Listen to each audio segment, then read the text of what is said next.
Hi, my name is Nicole Nasi from the Wedding League in Los Angeles, California, and today I'm going to discuss how to select your wedding bands. Just to be clear, wedding bands are different than engagement rings.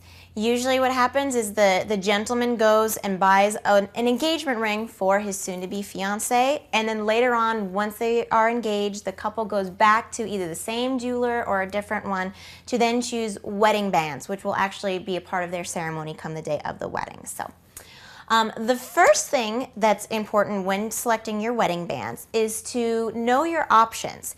There are essentially the four options that you could choose from, one being yellow gold, another one being rose gold. Those are the least popular of the two.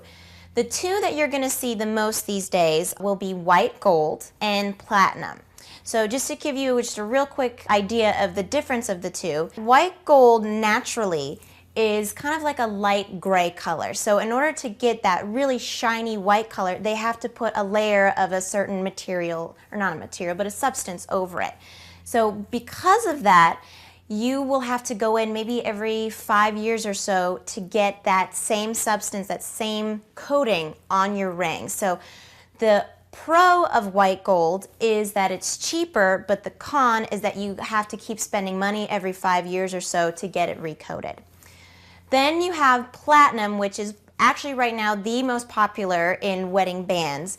The great thing about it is that it's much denser than gold, so it's much sturdier, and it already is pretty much all naturally platinum. So there's no extra coating on it, and it's already shiny and will stay that way pretty much forever. The pros for that is that it's stronger and will stay the quality longer, but the cons is that it's way more expensive. So definitely know your options.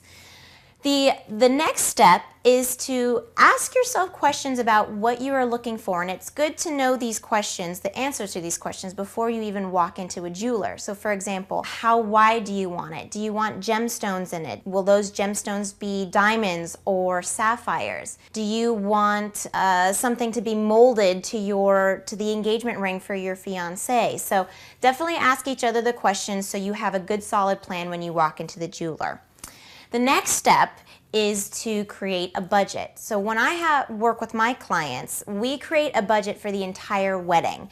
And within that budget for the entire wedding, we also factor in wedding bands. So definitely go in with the price in mind so that you're not spending too much, and then you can't spend money on other areas of the wedding. And then the last step is to just be open-minded.